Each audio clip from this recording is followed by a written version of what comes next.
ఓం నమః శివాయ. ఓం నమో నారాయణాయ. నరదృష్టి నివారణ, సంచిత కర్మ, ప్రారబ్ధ కర్మ, ఆగమిక కర్మ, దోష నివారణ కాళభైరవాయ నమో నమః. హరి ఓం. ఓం కాళకాలాయ విద్మహే కాళాతీతాయ ధీమహి తన్నో శ్రీ నరదృష్టి నివారణ కాళభైరవాయ నమో నమః. హరి ఓం. మా ఛానల్కి స్వాగతం. చూస్తున్న వీక్షకులకు ప్రేక్షకులకు ప్రియ కాళభైరవ భగవద్బంధులకి స్వాగతం పలుకుతూ మమ్మల్ని ఎంతగానో ఆదరిస్తూ ఉండబడినటువంటి ప్రియ సోదర సోదరీమణుల అందరిపైనను కాళభైరవ స్వామి యొక్క జయంతి ఆశీస్సులు ఉండాలని కోరుకుందాం. ఈ వీడియో మీరు చూస్తున్నారు అన్నట్టయితే, ఈ వీడియో చూడాలి అనుకుంటున్న అయితే మీకు కాళభైరవ స్వామికి ఆజ్ఞ ఉంది అని చెప్పి గమనించగలగాలి. ఈ వీడియో ప్రారంభం నుంచి చివరి దాకా మీరు ఎప్పుడైతే చూస్తారో కాళభైరవ స్వామికి ఆశీస్సులు కలిగి అష్ట కష్టాలకు స్వస్తి పలికి అష్ట ఐశ్వర్యాలకు ఆనందాలకు రాజభోగాలకు మీరు అర్హులు అవుతారు అని చెప్పి కాళభైరవ స్వామికి ఆజ్ఞ చేత మీకు చెప్పడం జరుగుతుంది. కనుక ఈ వీడియోను చూద్దాం, ఆచరిద్దాం, స్వామిని స్మరిద్దాం, ఆయన జయంతి ఆశీస్సులు కూడా పొందుదామని చెప్పి గమనించాలి. 1/12/2024 నుండి 31/12/2024 వరకు పుట్టినటువంటి వారందరూ కూడా ముందస్తుగా జన్మదిన శుభాకాంక్షలు. గతంలో వివాహం చేసుకున్న వారికి వివాహ వార్షికోత్సవ శుభాకాంక్షలు. ద్వాదశ రాశుల్లో గ్రహ గమనాల్ని ఒకసారి వీక్షింపచేద్దాం. వృషభ రాశిలో గురు సంచార స్థితి శత్రుస్థానంలో, కర్కాటక రాశిలో కుజ భగవానుడు నీచ సంచార స్థితి, కన్యరాశిలో కేతు సంచార స్థితి, వృశ్చిక రాశిలో రవి బుధ సంచార స్థితి, బుధాదిత్య రాజయోగము, ధనుసు రాశిలో శుక్ర భగవానుడు సంచార స్థితి, కుంభరాశిలో శని భగవానుడు స్వక్షేత్ర సంచార స్థితి, మీనరాశిలో రాహు సంచార స్థితితో ద్వాదశ రాశుల్లో గ్రహ గమనాలు ఈ విధంగా ఉన్నాయి. కనుక స్వామివారి యొక్క ఆశీస్సులు పొందుదాం, కష్టాలకు స్వస్తి పలుకుదాం, ఐశ్వర్యానికి స్వాగతం పలుకుదాం. అదే కాకుండా 2024 స్వస్తి పలుకుతూ 2025కు స్వాగతం పలుకుతూ ఈ యొక్క సంవత్సరం చివరి ఎండింగ్లో ఎలాంటి యోగాలను పొందాలో కూడా తెలుసుకుందాం. ప్రధానంగా మనకు ఈ సంవత్సరము 2024 అనగా 8 సంఖ్య, అందులో 31 4 సంఖ్య, మంగళవారం పూట అమావాస్యతో వచ్చింది. కనుక ఇలాంటి అమావాస్య తిథుల ఎందున అంటే మనకు సంపూర్ణమైన సంవత్సరం చివరి ఎండింగ్లో ఎలాంటి విధి విధానాలు పాటించాలి, ఏవి చేయొచ్చు, ఏవి చేయకూడదు. అలాగే డిసెంబరు 1వ తారీఖున కార్తీక మాస అమావాస్య ఆదివారంతో కూడుకున్న అమావాస్య ఉంది కనుక ఎలాంటి విధులు పాటించాలో కూడా సంపూర్ణంగా తెలుసుకుందాం. కన్యరాశి వారు ఈ ఆదివారం అమావాస్య సందర్భంగా, కాళభైరవ జయంతి సందర్భంగా, ఆంగ్ల సంవత్సర చివరి మాస సందర్భంగా ఎలాంటి విధులను పాటించాలి, కష్టాలను ఎలా దూరం చేసుకోవాలి, ఐశ్వర్యంగా స్వాగతం ఎలా పలకాలో ఈ వీడియోలో సవివరంగా సంపూర్ణంగా తెలుసుకుందాం. కన్యరాశిలో ఏ నక్షత్రాలు వస్తాయనగా ఉత్తరా నక్షత్రంలోని 2, 3, 4 పాదాలు, హస్తా నక్షత్రంలోని 4 పాదాలు, చిత్తా నక్షత్రంలోని 1, 2 పాదములు కలిపితే కన్యరాశి అవ్వడం జరుగుతుంది. చాలామందికి పుట్టినటువంటి కాల సమయంలో డేటా బర్తులు లేనటువంటి కారణం వలన పేరు యొక్క మొదటి అక్షరాన్ని అనుసరిస్తూ ఆ రాశిని తెలుసుకునే ప్రయత్నం చేద్దాం. టో, పా, పి, పు, షా, అణ, ఠ, పే, పో అక్షరాల వారందరూ కూడా కన్యరాశి జాతకులే. కన్యరాశి యొక్క అధిపతి బుధ భగవానుడు.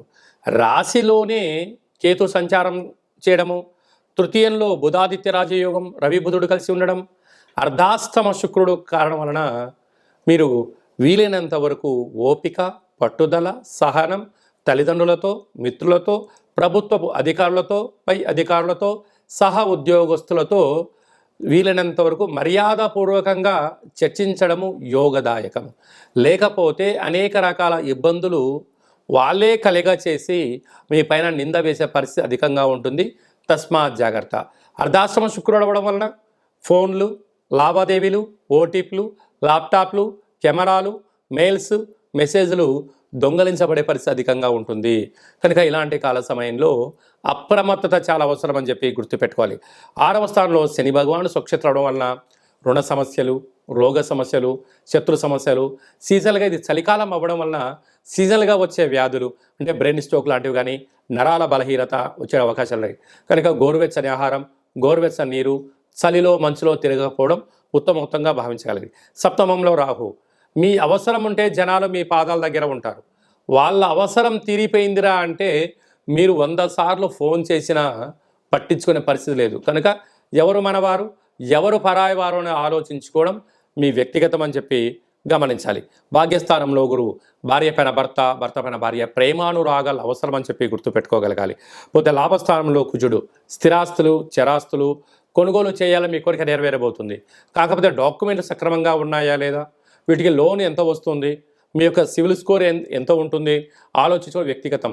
కనుక ఇలాంటి కాల సమయంలో ఈ ఆదివారం అమావాస్య రోజున ఒక చిలకపచ్చ అంటే ఆకుపచ్చ రంగు కలిగినటువంటి వస్త్రాన్ని కింద పరిచి కూష్మాండ దీపాన్ని ఏర్పాటు చేసుకొని అందులో 12 రకాల ఒత్తులు వేసి ఒక 5 రకాల నూనెలు వేసి వెలిగించి పూజ చేసుకున్న తదనంతరము ఒక కొబ్బరికాయతో దిష్టి తీయించుకొని వీటిని అన్నిటిని కలిపి ప్రవహించే నీటిలో వేయడము, బ్రాహ్మణుడికి దానం ఇవ్వడము, కుదరలేదు చాకలేవులకు దానం ఇవ్వగలిగినట్లయితే మంచి బుద్ధి, మంచి జ్ఞానము, గ్రహదోషం తొలగి గ్రహయోగం మీ సొంతం అవుతుందని చెప్పి గమనించాలి. డిసెంబర్ నెల 1వ తారీఖు నుండి 31వ తారీఖు వరకు ముఖ్యమైన పండుగల గురించి క్లుప్తంగా సవివరంగా సంపూర్ణంగా తెలుసుకుందాం.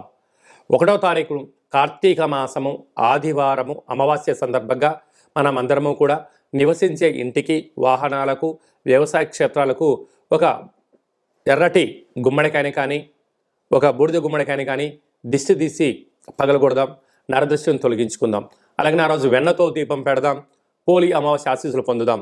ఇంకొంచెం శక్తి కలిగితే మనము కొబ్బరికాయ, నిమ్మకాయ, తెల్లవాలు, ఆముదంతో పుడుకున్నటువంటి వాటితో వస్తువులు దిష్టి దించి బయట పడేసుకోవడం వలన సకల దృష్టి దోషం తొలగిపోతుందని చెప్పి గమనించాలి. అలా కుదరలేని వాళ్ళు ఈ కింద సంప్రదించండి. మీకు వీడియో కాల్ ద్వారా ఎలా చేసుకోవాలో కూడా మీకు చెప్పడం జరుగుతుందని చెప్పి గమనించాలి. మనకు 2వ తారీఖు నుంచి మార్గశీర్ష మాస ప్రారంభము. మనకు 7వ తారీఖున సుబ్రహ్మణ్యేశ్వర స్వామి యొక్క జయంతి. పుట్టలో పాల్పొద్దాం, స్వామిని స్మరిద్దాం, ధ్యానిద్దాం, సకల గ్రహ దోషాల్ని తొలగించుకుందాం. 8వ తారీఖున కాళభైరవ అష్టమి, కాళభైరవ స్వామి యొక్క జయంతి. కాలాన్ని మనం శాసింప చేసుకోగలగాలి అన్నట్లయితే, కాలం మనకు అనుకూలంగా ఉండాలి అనుకుంటున్నట్లయితే, ఏ పనులైతే మనం చేస్తున్నామో ఆటంకాలు తొలగిపోవాలి అనుకుంటున్నట్లయితే స్వామిని స్మరిద్దాం, ధ్యానిద్దాం, కూష్మాండ దీపాన్ని పెట్టుకుందాం, ఒక ముడుపును కట్టుకుందాం, ఆయన ఆశీస్సులు పొంది తిరుగులేని చక్రవర్తులుగా స్వాగతం పలుకుదామని చెప్పి గమనించాలి. 14వ తారీఖున మార్గశీర్ష మాస పూర్ణిమ, దత్తాత్రేయ స్వామి యొక్క జయంతి. అత్రి మహాముని, అనసూయ మాతలు కలిగినటువంటి సంతానం కనుక స్వామిని స్మరిద్దాం, గురుచరిత్ర పారాయణం చేద్దాం, స్వామి యొక్క ఆశీస్సులు కూడా పొందుదాం. అలాగే మనకు 23వ తారీఖున మార్గశీర్ష మాస బహుళ అష్టమి కనుక స్వామివారి యొక్క స్మరణ చేద్దాం, కూష్మాండ దీపాన్ని పెట్టుకుందాం, కష్టాలకు స్వస్తి పలుకుదాం. అలాగే మనకు 28వ తారీఖున శనివారము, శని త్రయోదశి సందర్భంగా ఈ ఆంగ్ల సంవత్సరంలో చివరిగా వచ్చేటువంటి శనివారం, శని త్రయోదశి సందర్భంగా మనకు అనుకూలంగా లేనివారు, ఆరోగ్యం కావాలి, రాజయోగం కావాలనుకున్న వారు శనేశ్వర స్వామిని స్మరిద్దాం, ధ్యానిద్దాం, నల్లటి నూనెలతో అర్చన చేసుకుందాం, విశేషం నల్లటి ఒత్తులతో దీపం పెడదాం, స్వామి యొక్క ఆశీస్సులు పొందుదాం. అదే కాకుండా 31వ తారీఖు అంటే 314 సంఖ్య, ఈ 2024 8 సంఖ్య, అందులో మంగళవారము. ఈ యొక్క సంవత్సరం అధిపతి కూడా రాజు కుజుడే అయ్యాడు కనుక వీలైనంత వరకు సంవత్సరం చివరి రోజున వీలైనంత వరకు 100% వరకు మనము దూర ప్రయాణాలు, వాయు ప్రయాణాలు, జల ప్రయాణాలు, కలహాలు, గొడవలు, ఆవేశమైన నిర్ణయాలు తీసుకోకుండా ఉంటే చాలా మంచిది అని చెప్పి గమనించగలగాలి. ఎందుకనగా మనం అందరము కూడా ఇయర్ ఎండింగ్ అని, ఎన్నో రకాల సెలబ్రేషన్స్ అని, ఎన్నో వేడుకల్లో పాల్గొంటూ ఉంటాం. పాల్గొన్నంత వరకు చాలా బాగానే ఉంటుంది. ఆ తదనంతరము జరిగేటువంటి అనేక మంది ఇబ్బందులను చూడడం వలన మనము బైక్ పైన వెళ్తూ ఉంటే మన వేగంగా వెళ్ళే కొద్దీ మన కళ్ళల్లోంచి 2 చుక్కలు నీళ్ళు బయటకు వస్తూ ఉంటాయి. అంటే మనకు దేనికి సంకేతం చెప్తుందంటే, బాబు మితిమీరిన వేగం పనికిరాదు, నువ్వు నీ కంటిలో నుంచి చుక్కలు బయటకు వస్తున్నాయంటే నీ కోసం ఎదురు చూసేవాళ్ళు నీ తల్లిదండ్రులు, మీ భార్య, పిల్లలు నీ ఇంటి దగ్గర ఉన్నారు, మితిమీరిన వేగం పనికిరాదు అని చెప్పి మన దేహము ప్రకృతి ద్వారా చెప్తుంటుంది.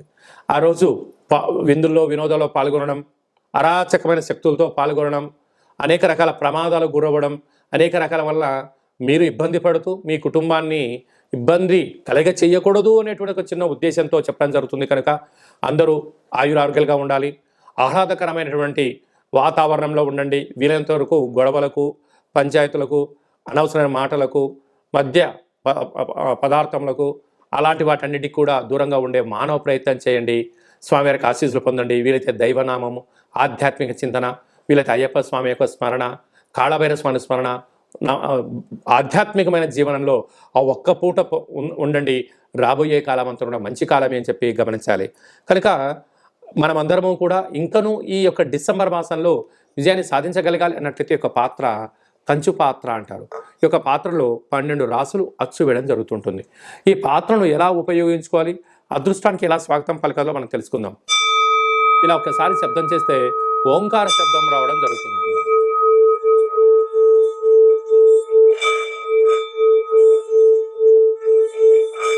ఈ యొక్క శబ్ద తరంగాల వలన ఇంట్లో మనం ఏదైతే అనుకుంటామో ఓంకార శబ్దం కారణం వలన, కాళభైరవ స్వామి స్మరణ వలన ఇంట్లో ఉండబడినటువంటి సకల దరిద్ర దేవత గ్రామ సంచారంలోకి వెళ్ళిపోవడం, గ్రామంలో సంచరించేటువంటి మహాలక్ష్మీదేవి గళ్ళు గళ్ళుమని ఇంట్లోకి రావడం, యంత్ర ప్రయోగాలు, మంత్ర ప్రయోగాలు, తంత్ర ప్రయోగాలు, తాంత్రిక ప్రయోగాలు, నరదృష్టి, సకల కర్మల యొక్క దోషం తొలగిపోతుందని చెప్పి గమనించాలి.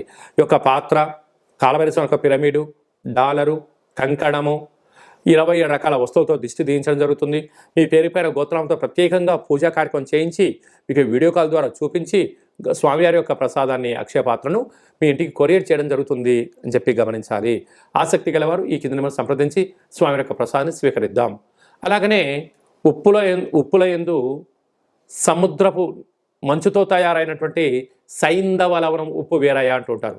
ఈ ఉప్పు దీపాన్ని ఇంట్లో పెట్టుకుందాం. సకల దుష్టగ్రహాలను తొలగించుకుందాం. మంచి నిద్రని, కలహాలు లేని జీవితాన్ని, ఆటంకాల జీవితాన్ని స్వాగతం పలుకుతామని చెప్పి గమనించాలి. అందుకే ఉప్పు దీపం ఎక్కడైతే ఉంటుందో అక్కడ ఐశ్వర్యము, లక్ష్మీదేవి తాండవ మారుతుందని చెప్పి కూడా గమనించాలి. అలాగనే మీ వ్యక్తిగత జాతకం తెలుసుకోవాలనుకుంటున్నారా? మీ యొక్క పేరు, పుట్టినటువంటి తేదీ, నెల, సంవత్సరం, సమయం రాసి వాట్సాప్లో పంపించినట్లయితే 100 సంవత్సరాల జాతకాన్ని వ్రాసి మీకు పంపించి పుట్టినప్పుడు గ్రహ గమనాలు ఎలా ఉన్నాయి, ప్రస్తుతం ఎలా ఉంటున్నాయి, రాబోయే కాలంలో ఎలా ఉంటున్నాయో సవిరంగా తెలియజేయడం జరుగుతుంది. చాలామందికి పుట్టినటువంటి కాల సమయంలో డేటా ఆఫ్ బర్త్లు లేనటువంటి వారికి మీ పేరు యొక్క మొదటి అక్షరాన్ని అనుసరిస్తూ ఆ రాశిని తెలుసుకొని ప్రయత్నం చేద్దాం.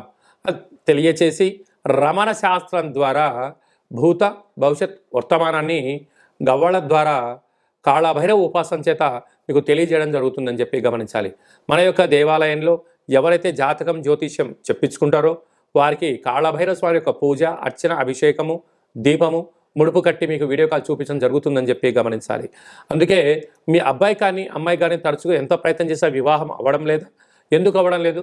జాతకంలో ఎలాంటి ఇబ్బందులు ఉన్నాయి, ఎలాంటి అమ్మాయి వల్ల యోగం కలుగుతుందో మీకు తెలియజేయడం జరుగుతుంది. అలాగనే మీ అప్పుడే పుట్టినటువంటి మీ యొక్క చిన్నపిల్లలకు ఆధ్యాత్మికమైనటువంటి పేర్లు ఎలా పెట్టుకోవాలి, ఆ నక్షత్రం యొక్క స్థితిగతులు అంటే తెలియజేయడం జరుగుతుంది. కనుక ఈ వీడియో ప్రారంభంలోనే చెప్పడం జరిగింది. ఈ వీడియోను ఎవరైతే చివరిదాకా చూస్తారో వారికి కాళభైరవ స్వామి ఆజ్ఞ ఉంటేనే చూస్తారు.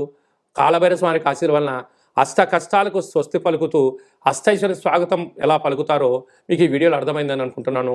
అందరి పేరును కాళభైరవ స్వామికి ఆశీస్సులు ప్రసాదించాలని కోరుకుంటూ ఆశీర్వచనం. ఓం శతమానం భవతి శతాయు పురుష సతేంద్రియ ఆయుష్యేవేంద్రియే ప్రతిష్టతి ధనం ధాన్యం బహుపుత్రలాభం శత సంవత్సరం దీర్ఘమాయు సర్వే జనా సుఖినో భవంతు లోకా సమస్తా సుఖినో భవంతు. సర్వం కాళభైరవ జయంతి దేవత కాళభైరవ దేవతార్పణమస్తు. హరి ఓం. ఈ వీడియో మీకు నచ్చినట్టయితే లైక్ చేయండి, షేర్ చేయండి, మా ఛానల్ని సబ్స్క్రైబ్ చేసుకోండి. మేము చేస్తున్న ఆధ్యాత్మిక వీడియోలు అందరికన్నా ముందు మీరు చూడాలనుకుంటున్నట్లయితే, అందరికన్నా మీరు మొట్టమొదట అదృష్టవంతులు అవ్వాలి అనుకున్నట్లయితే ఈ వీడియోను షేర్ చేసి భగవద్బంధులకు, మిత్రులకు చేరవేయండి. మీరు ఎవరి క్షేమాన్ని అయితే కోరుకుంటున్నారో, లేక మీ క్షేమాన్ని ఎవరైతే కోరుకుంటున్నారో ఈ ఆధ్యాత్మిక సమాచారం చేరవేసి కాళభైరవ స్వామి ఆశీస్సులు పొందగలరు.